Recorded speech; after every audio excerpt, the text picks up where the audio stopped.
আসসালামু আলাইকুম। অবিরাম বাংলা সংবাদে সবাইকে স্বাগত জানাচ্ছি। আমি শামীমা আক্তার। শুরুতেই বিআরবি কেবল সংবাদ শিরোনাম। সাবেক প্রধানমন্ত্রী শেখ হাসিনা, বোন শেখ রেহানা এবং ভাগ্নি টিউলিপের বিরুদ্ধে অপর ৩ মামলার রায় আজ। আদালত চত্বরে নিরাপত্তা জোরদার।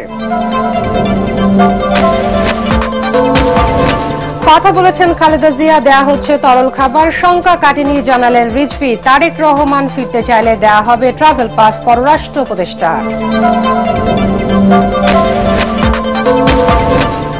ঝালকাঠি ১-এ ধানের শীষের মনোনয়ন প্রত্যাশী অর্ধ ডজন প্রার্থী। বিএনপির এ আসন ছেড়ে দেয়া ঠিক হবে না বলছেন স্থানীয় নেতারা।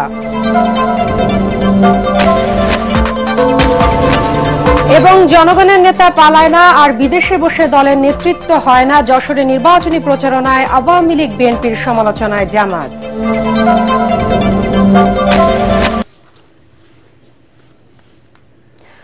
শুনছিলেন বিআরবি কেবল সংবাদ শিরোনাম, এবার বিস্তারিত। প্লট জালিয়াতির ৬ মামলার মধ্যে ৩ মামলায় সাবেক প্রধানমন্ত্রী শেখ হাসিনা সহ ১৭ জনের বিরুদ্ধে দুদকের করা মামলায় রায় আজ। এসব মামলায় শেখ রেহানা ও তার মেয়ে যুক্তরাজ্যের এমপি টিউলিপ সিদ্দিককেও আসামি করা হয়েছে। গত ২৫ নভেম্বর ঢাকার বিশেষ জজ আদালত ৪-এর বিচারক রবিউল আলম রাষ্ট্রপক্ষ এবং আসামি পক্ষের যুক্তি উপস্থাপন শেষে রায় ঘোষণার জন্য ১ ডিসেম্বর দিন ঠিক করেন। এবছরের ১৩ জানুয়ারি ক্ষমতার অপব্যবহার করে রাজধানীর পূর্বাঞ্চলে প্লট নেয়ার অভিযোগে মামলা করেন দুদকের উপপরিচালক সালাউদ্দিন। তদন্ত শেষে ১০ মার্চ আদালতে চার্জশিট দাখিল করা হয়। গত ৩১ জুলাই অভিযোগ গঠন করে বিচার শুরুর আদেশ দেন আদালত। এ মামলায় ৩২ জন সাক্ষ্য দেন। এ রায়কে কেন্দ্র করে আদালত চত্বরে নিরাপত্তা জোরদার করা হয়েছে। এর আগে একই অভিযোগে অপর ৩ মামলায় ক্ষমতাচ্যুত প্রধানমন্ত্রী শেখ হাসিনাকে মোট ২১ বছরের কারাদণ্ড দেয় আদালত। তার মেয়ে সাইমা ওয়াজেদ পুতুল এবং সজীব ওয়াজেদ জয়কে ৫ বছর করে কারাদণ্ড দেওয়া হয়।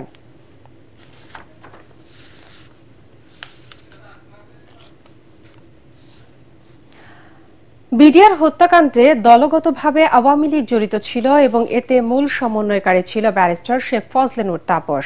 আর হত্যাকাণ্ডে বহির্শক্তির সরাসরি সম্পৃক্ততার পাশাপাশি গ্রিন সিগন্যাল ছিল তৎকালীন প্রধানমন্ত্রী শেখ হাসিনার। এই সংক্রান্ত প্রতিবেদন জমা দিয়েছে বিডিআর বিদ্রোহ নামে সংগঠিত হত্যাযজ্ঞের জাতীয় স্বাধীন তদন্ত কমিশন।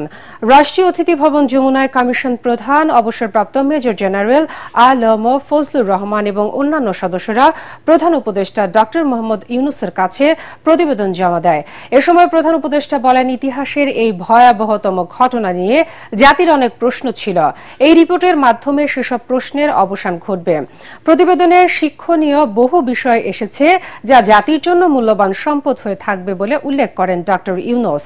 কমিশন প্রধান ফজলুর রহমান বলেন, তদন্তে বিডিআর হত্যাকাণ্ডে বহির্শক্তির সরাসরি সম্পৃক্ততা ও তৎকালীন ক্ষমতাসীন দল আওয়ামী লীগের সরাসরি জড়িত থাকার শক্তিশালী প্রমাণ মিলেছে।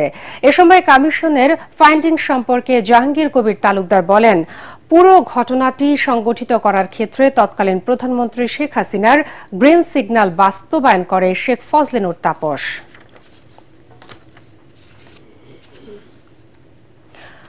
নির্বাহী বিভাগ থেকে পুরোপুরি আলাদা হলো বিচার বিভাগ। জারি করা হয়েছে সুপ্রিম কোর্ট সচিবালয় অধ্যাদেশ ২০২৫। রাষ্ট্রপতির নির্দেশে আইন, বিচার ও সংসদ বিষয়ক মন্ত্রণালয় থেকে এই অধ্যাদেশ জারি করা হয়। এর আগে গত ২০ নভেম্বর সুপ্রিম কোর্টের জন্য একটি আলাদা সচিবালয় প্রতিষ্ঠায় সুপ্রিম কোর্ট সচিবালয় অধ্যাদেশ ২০২৫ এর খসড়া চূড়ান্ত অনুমোদন দেয় উপদেষ্টা পরিষদ।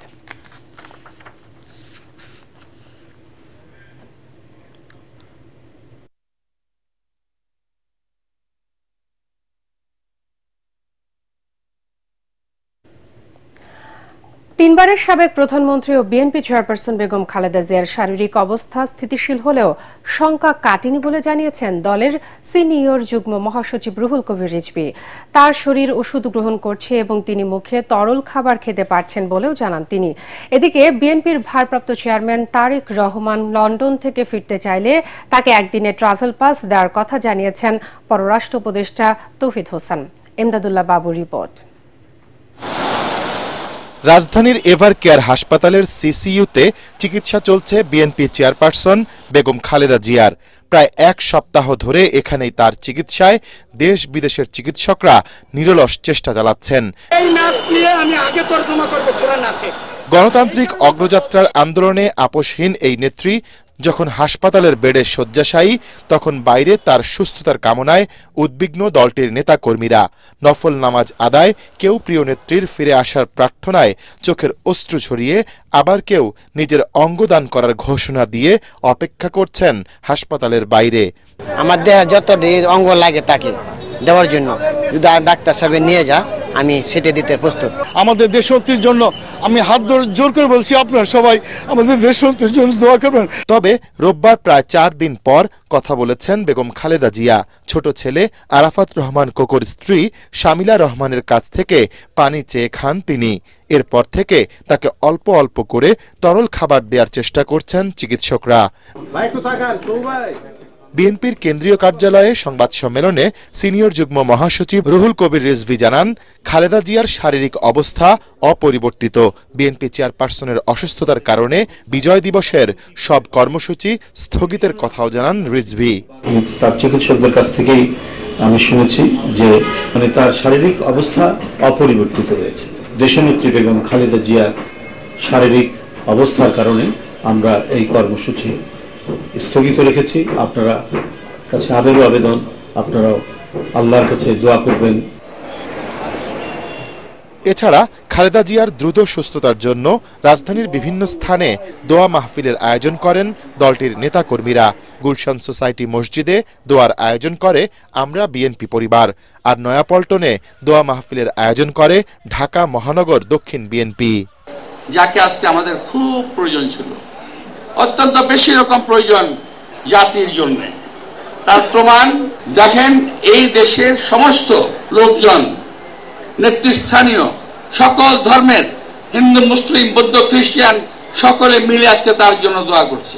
যে সংকটের মধ্যে উনি যুদ্ধ করছেন, সেই এভার কেয়ার হসপিটালে এই সংকট যদি আল্লাহ তাআলা ক্ষমা করে আমাদের দিকে তাকিয়ে ওনার রহমত বর্ষিত না হয়, তাহলে বাংলাদেশ বিরাট সংকটের সম্মুখীন হবে। এদিকে রাজধানীতে কূটনৈতিক প্রতিবেদকদের সংগঠন ডিক্যাব আয়োজিত এক অনুষ্ঠানে পররাষ্ট্র উপদেষ্টা তৌহিদ হোসেন জানান, বেগম জিয়াকে বিদেশে নিতে ব্যবস্থা করছে বিএনপি। সেই প্রক্রিয়ায় সহযোগিতা করছে সরকার। তারেক রহমান যদি আসতে হয় কি পদ্ধতিতে আসবেন, এটা নিয়ম হচ্ছে যখন পাসপোর্ট থাকে না বা মেয়াদ উত্তীর্ণ হয়ে যায়, তখন কেউ যদি আসতে চান তাহলে তাকে আমরা ওয়ান টাইম পাস একটা দিয়ে দিই আর কি, একবার দেশে আসার জন্য। তো এটা দিতে 1 দিন লাগে। কাজে এটা উনি যদি আজকে বলেন যে উনি আসবেন, আগামীকাল আমরা এটা দিয়ে পরশুদিন উনি প্লেনে উঠতে পারবেন, কোনো অসুবিধা নেই। গত রোববার হঠাৎ ৭৯ বছর বয়সী খালেদা জিয়ার শ্বাসকষ্ট দেখা দিলে দ্রুত তাকে হাসপাতালে আনেন চিকিৎসক দল। ইমদাদুল্লাহ বাবু, ATN বাংলা, ঢাকা। দর্শক, এভার কেয়ার হাসপাতালের সামনে আছেন আমাদের সহকর্মী ইয়াসিন রানা। আমরা সরাসরি চলে যাচ্ছি তার কাছে। ইয়াসিন, খালেদা জিয়ার শারীরিক অবস্থার সর্বশেষ পরিস্থিতি আমাদের জানাবেন।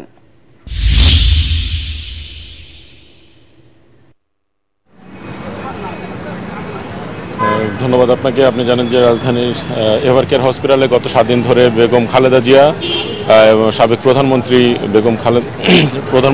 বেগম খালেদা জিয়ার চিকিৎসা চলছে এবং গতকাল সর্বশেষ যে আপডেট, রোববার খালেদা জিয়ার কিডনি ডায়ালিসিস হয়েছে।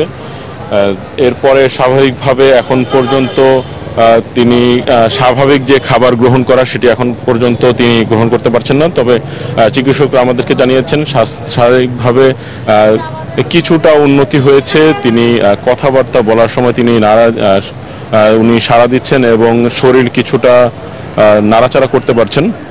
এছাড়া বিএনপির চিকিৎসকরা আমাদেরকে আরও জানিয়েছেন যে খালেদা জিয়াকে বিদেশের চিকিৎসার জন্য যে ধরনের প্রস্তুতি চলছে, আপাতত সময়ে বিদেশের যাত্রার যে প্লেনের যাত্রার যে ধকল থাকবে, এই ধকল আপডেটটা কিভাবে একটু মোকাবেলা করা যায় সেই পরিস্থিতিতে এখনো খালেদা জিয়া শারীরিকভাবে তৈরি না। এছাড়া যেই দেশে চিকিৎসা করা হবে সেখানে যে জলবায়ুর যে প্রকৃতগত একটু সমস্যা, সেখানে খাপ খাওয়ানোর ক্ষেত্রে কিছুটা প্রবলেম হতে পারে। সেজন্য আসলে খালেদা জিয়াকে এখন পর্যন্ত বিদেশ নেওয়ার ক্ষেত্রে তেমন নির্দিষ্ট কোনো সিদ্ধান্ত আসলে গ্রহণ করা হয়নি। এছাড়া আপনি জানেন যে খালেদা জিয়ার শ্বাসকষ্ট সহ কিডনি এবং লিভারজনিত সমস্যায় উনি ভুগছেন। এই সমস্যার বাংলাদেশে দেশীয় সর্বোচ্চ ভালো মানের চিকিৎসক এবং বিদেশ থেকেও কিছু চিকিৎসক এনে তার সর্বোচ্চ চিকিৎসাটুকু দেওয়া হচ্ছে, যাতে খালেদা জিয়ার সর্বোচ্চ চিকিৎসার মাধ্যমেই এখন পর্যন্ত তিনি শারীরিকভাবে কিছুটা তার স্বাস্থ্যের উন্নতি ঘটছে। এবং এই অবস্থার ক্ষেত্রে আমরা যে বিষয়টা এখন পর্যন্ত চিকিৎসকদের মাধ্যমে আমরা জানতে পেরেছি যে খালেদা জিয়ার যে শারীরিকভাবে তিনি হালকা নাড়াচাড়া করছেন কিংবা উনি সাড়া দিচ্ছেন, এই বিষয়টা ইতিবাচক হিসেবে দেখা হচ্ছে। আগামী কয়েকদিন যদি শারীরিক অবস্থার আরও একটু উন্নতি হয় তাহলে হয়তো তিনি স্বাভাবিকভাবে খাবার গ্রহণ করতে পারবেন। এছাড়া এভারকেয়ার হসপিটালের সামনে নেতাকর্মীদের যে ভিড় ছিল সেই ভিড়টি নেই। আরেকটি বিষয় জানিয়ে রাখছি, গতকালকে রাতে তথ্য উপদেষ্টা মাহফুজ আলম বেগম খালেদা জিয়াকে দেখতে এসেছিলেন। এই ছিল সর্বশেষ তথ্য এভারকেয়ার হসপিটাল থেকে। ইয়াসিন, ধন্যবাদ আপনাকে। এখন দেখবেন সালাম স্টিল ভোটের গাড়ি।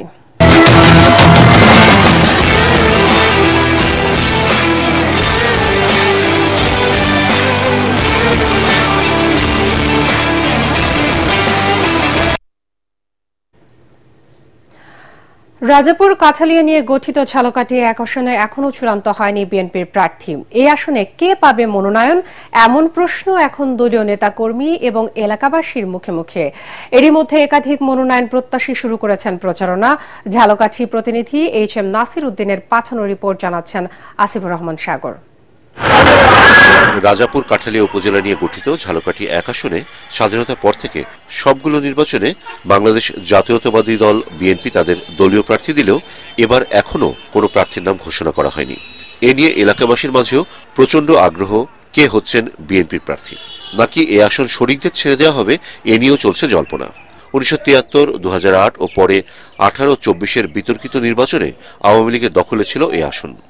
অন্যদিকে 1986, 88 এবং 96 সংসদ নির্বাচনে এই আসন থেকে জাতীয় পার্টির প্রার্থীরা বিজয়ী হয়। আর 1991, 2001 ও 2014 সালের নির্বাচনে আসনটি ছিল বিএনপির দখলে। এদিকে ধানের শীষে মনোনয়ন পেতে দলীয় নেতাকর্মী এবং সমর্থকদের নিয়ে দিনরাত এলাকায় চষে বেড়াচ্ছেন 6 জন মনোনয়ন প্রত্যাশী। কেন্দ্রের নজরে আসতে তুলে ধরছেন দলের দুঃসময়ে তাদের ভূমিকা আর স্থানীয়দের দিচ্ছেন নানা প্রতিশ্রুতি। বাংলাদেশ জাতীয়তাবাদী দল একটি বৃহৎ সংগঠন। এই সংগঠনে প্রত্যেকটি আসনে 4 জন 5 জন করে একাধিক প্রার্থী সেখানে মনোনয়ন চান। আপনি মনোনয়ন তাকেই দিবেন যারা বিগত 17 বছরে রাজপথে আন্দোলন সংগ্রাম করতে গিয়ে কারাবরণ করেছেন। এই আন্দোলন সংগ্রামের দীর্ঘক্ষণ আমার যে অবদান এবং আমি যে এই দলের পক্ষে, দেশের পক্ষে যে কাজগুলি করেছি এটা বিবেচনা করে দল আমাকে আগামী জাতীয় সংসদ নির্বাচনে বাংলাদেশ জাতীয়তাবাদী দলের রাজাপুর কাঠালিয়া ঝালকাঠিয়াকে মনোনয়ন দিবেন বলে আমি আশা করছি। এছাড়াও মনোনয়ন পাওয়ার প্রতিযোগিতায় রয়েছেন সংবিধান সংস্কার কমিশনের সদস্য ব্যারিস্টার মঈন ফিরোজী, রফিক হাওলাদার এবং কর্নেল মোস্তাফিজুর রহমান। স্থানীয় নেতাকর্মী ও দলের সমর্থকরাও দলীয় প্রার্থী দেওয়ার পক্ষে। রাজাপুর কাঠালিয়াবাসী তার প্রতি আস্থা এবং বিশ্বাস রাখতে পারি যে দল যদি তাকে ধানের শীষ মনোনয়ন দেয়, এই সিটটি আমরা দলকে উপহার দিতে পারবো। মহিলা পুরুষ সকল ধর্ম বর্ণ সকল ধর্মের লোক মিলে ধানের শীষে বিপুল ভোটে জয়যুক্ত করব। এর অন্যথায় যদি দল কোনো চিন্তা করেন, আমি মনে করি এই এলাকার একজন ভোটার হিসাবে তাইলে এই আসন বিএনপি হারবে। এই আসনে ধানের শীষকে পাশ কাটিয়ে জোটের কোনো প্রার্থীর জন্য আসন ছেড়ে দেওয়া ঠিক হবে না বলে জানালেন জেলা বিএনপির সাবেক সাধারণ সম্পাদক। যে জোট এই আসনটি চাচ্ছে সেই জোটের সেই প্রার্থীর বাড়ি এই এলাকায় না, সুতরাং তার কোনো সমর্থন এই এলাকায় নাই, যে কারণে এই আসনটি যখন জোটের দাবির কারণে স্থগিত রেখেছে। Bureau report, ATN Bangla. আসন্ন জাতীয় সংসদ নির্বাচনকে সামনে রেখে যশোরে প্রচারণা এবং গণসংযোগ করেছে জামায়াত ইসলামী। এ সময় দলের কেন্দ্রীয় নায়েবে আমির এটিএম আজহারুল ইসলাম বলেন, 18 কোটি মানুষকে ফেলে যারা বিদেশে পালায় তাদের দেশপ্রেমিক হতে পারে না। আর তারেক রহমানকে উদ্দেশ্য করে তিনি বলেন, বিদেশে বসে দলের নেতৃত্ব দেওয়া যায় না। পরে যশোর 2 আসনে জামায়াতের প্রার্থী মোসলে উদ্দিন ফরিদের পক্ষে ভোট চান তিনি। যশোর প্রতিনিধি তামান্না ফারজানার রিপোর্ট জানাচ্ছেন জাহেদুল আলম। যশোরের চৌগাছা সরকারি শাহাদত পাইলট মাধ্যমিক বিদ্যালয় মাঠে অনুষ্ঠিত হল জামায়াতে ইসলামীর জনসভা। প্রধান অতিথি ছিলেন দলের কেন্দ্রীয় নায়েবে আমির এটিএম আজহারুল ইসলাম। এ সময় বিএনপির ভারপ্রাপ্ত চেয়ারম্যান তারেক রহমানকে উদ্দেশ্য করে তিনি বলেন, বিদেশে অবস্থান করে দেশে নেতৃত্ব দেয়া যায় না। ইংল্যান্ডের নাগরিকত্ব ছেড়ে এসে কেউ যদি প্রধানমন্ত্রী হতে না পারেন তাহলে 2 কোটি হারানোর শঙ্কা রয়েছে। 18 কোটি মানুষকে বিপদে ফেলে রেখে বিদেশে অবস্থান করে তারা কি দেশপ্রেমিক, না তারা বিদেশ থেকে এসে ফাঁসির মঞ্চে গলায় ঝুলিয়ে মৃত্যুবরণ করে তারাই দেশপ্রেমিক? আগামী দিন আপনাকে সঠিক সিদ্ধান্ত গ্রহণ করতে হবে। দেশপ্রেমী ইসলামী শক্তির পক্ষে যে গণজোয়ার সৃষ্টি হয়েছে, সেই গণজোয়ারে দাঁড়িপাল্লা মার্কা আমাদের মুসলিউদ্দিন ফরিদ ভাইকে ভোট দেওয়ার উদাত্ত আহ্বান জানিয়ে এ সময় সব রকম সংঘাত এড়িয়ে চলার আহ্বান জানালেও হামলার মুখে দলীয় নেতাকর্মীদের প্রতিরোধ করার বার্তাও দেন তিনি। দায়িত্ব আমরা করতে পারি, এই বাংলাদেশ শুধু কথার মধ্যে সোনার বাংলা থাকবে না, এই বাংলাদেশ সত্যিকার অর্থে সোনার বাংলা হবে ইনশাআল্লাহ। জনসভায় জামাতের কেন্দ্রীয় ও স্থানীয় নেতৃবৃন্দ সহ বিপুল কর্মী সমর্থক উপস্থিত ছিলেন।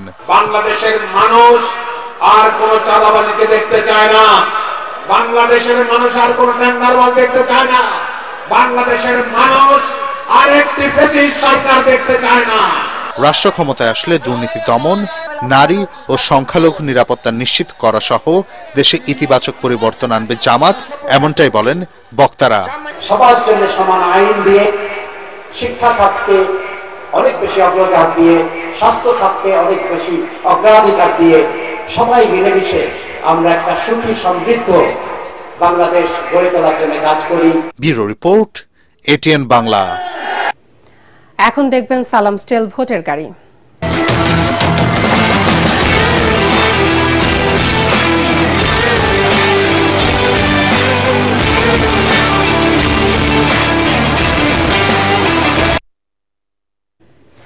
আসন্ন জাতীয় সংসদ নির্বাচনকে সামনে রেখে ফরিদপুরে মত বিনিময় সভা অনুষ্ঠিত হয়েছে। একই সাথে বিএনপি চেয়ারপারসন বেগম খালেদা জিয়ার রোগ মুক্তি কামনায় দোয়া করা হয়।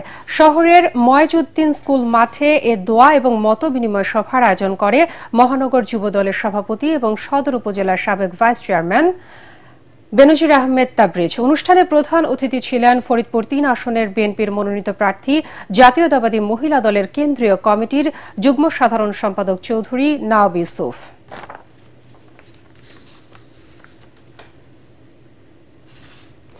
জামালপুরের ইসলামপুরের জামায়াতে ইসলামীর অর্ধশতাধিক নেতাকর্মী বিএনপিতে যোগদান করেছে। উপজেলার কুলকান্দি খানবাড়ি বিএনপির দলীয় কার্যালয়ে জামালপুর 2 ইসলামপুর আসনের বিএনপির মনোনয়ন প্রত্যাশী শরীফুল ইসলাম খান ফরহাদের কাছ থেকে সদস্য পদ গ্রহণ করে বিএনপিতে যোগদান করে তারা।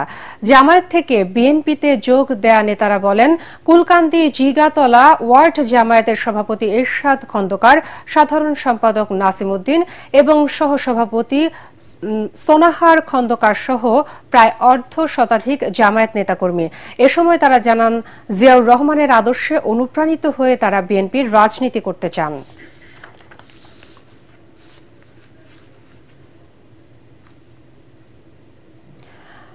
এডেন বাংলা স্টাফ রিপোর্টার মিজান শাহজাহানের মা মরিয়ম বেগম আর নেই। ইন্না লিল্লাহি ওয়া ইন্না ইলাইহি রাজিউন। রাতে বরিশাল জেলার মেহেন্দিগঞ্জ উপজেলার উলানিয়াতে নিজ বাড়িতে শেষ নিঃশ্বাস ত্যাগ করেন তিনি। মৃত্যুকালে তার বয়স হয়েছিল 60 বছর। দীর্ঘদিন ধরে উচ্চ রক্তচাপ এবং ডায়াবেটিসে আক্রান্ত ছিলেন তিনি। মরহুমা মৃত্যুকালে স্বামী মাস্টার আব্দুল খালেক, 3 ছেলে 2 মেয়ে, 3 নাতি পুত্রবধূ এবং 2 জামাতা সহ অসংখ্য আত্মীয় স্বজন রেখে গেছেন। আজ বাদ জোহর মরহুমাকে জানাজা শেষে পারিবারিক কবরস্থানে দাফন করা হবে। সন্ধানী লাইফ ইন্স্যুরেন্স আন্তর্জাতিক সংবাদ।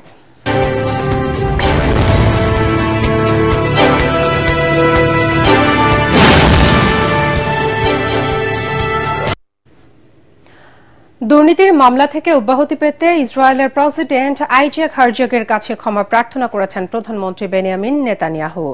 এক ভিডিও বার্তায় তিনি বলেন, মামলার পুরো প্রক্রিয়ায় সহায়তা করতে প্রস্তুত ছিলেন তিনি, তবে জাতীয় স্বার্থে তিনি এই সিদ্ধান্ত পরিবর্তন করেছেন। তার এই বক্তব্যের পর প্রেসিডেন্টের কার্যালয় জানায় এ বিষয়ে বিচার বিভাগের মতামত নেবেন হারজগ।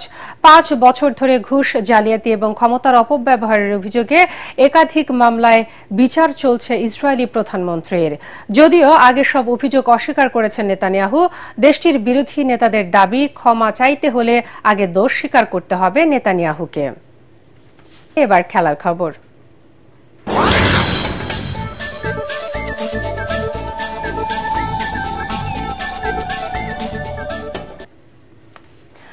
বাংলাদেশ প্রিমিয়ার লিগ বিপিএল এর নিলামে সর্বোচ্চ 1,10,00,000 টাকার বিক্রি হলেন মোহাম্মদ নাইম।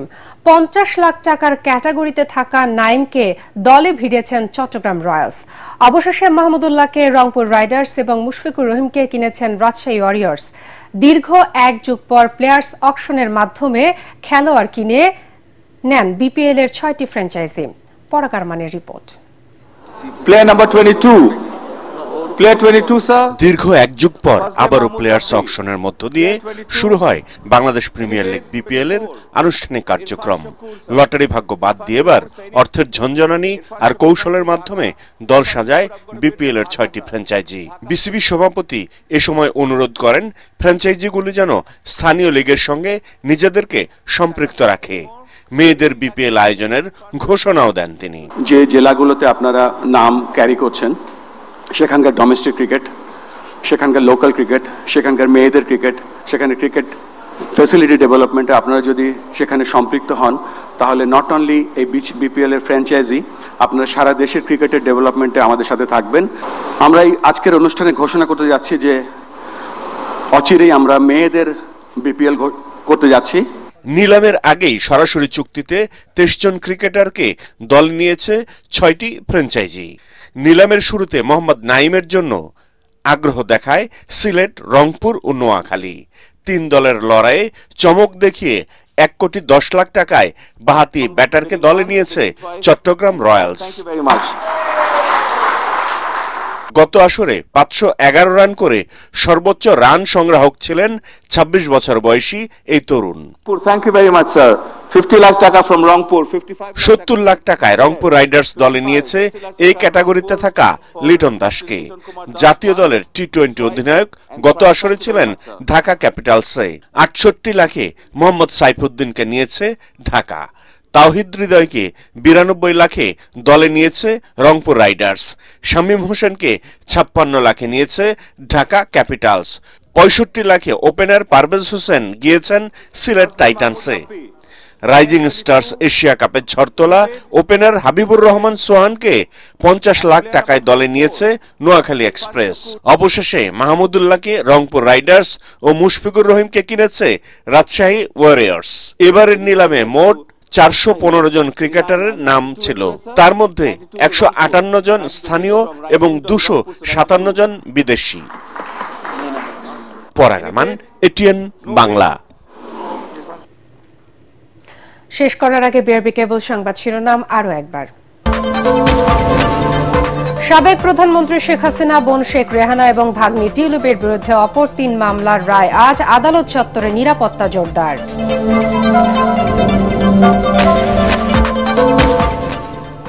কথা বলেছেন খালেদা জিয়া, দেয়া হচ্ছে তরল খাবার, শঙ্কা কাটেনি জানালেন রিজভী। তারেক রহমান ফিরতে চাইলে দেয়া হবে ট্রাভেল পাস, পররাষ্ট্র উপদেষ্টা।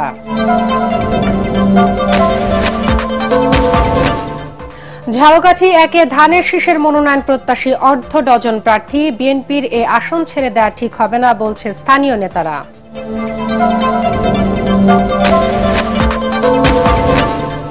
এবং জনগণের নেতা পালায় না আর বিদেশে বসে দলের নেতৃত্ব হয় না। যশোরে নির্বাচনী প্রচারণায় আওয়ামী লীগ বিএনপির সমালোচনায় জামাত। পরবর্তী সংবাদ দেখার আমন্ত্রণ জানিয়ে এখনকার মতো শেষ করছি। এটিএন বাংলা সংবাদ ইউটিউবে দেখতে ব্রাউজ করুন, youtube/ATN বাংলা নিউজ। সাথে থাকার জন্য ধন্যবাদ সবাইকে।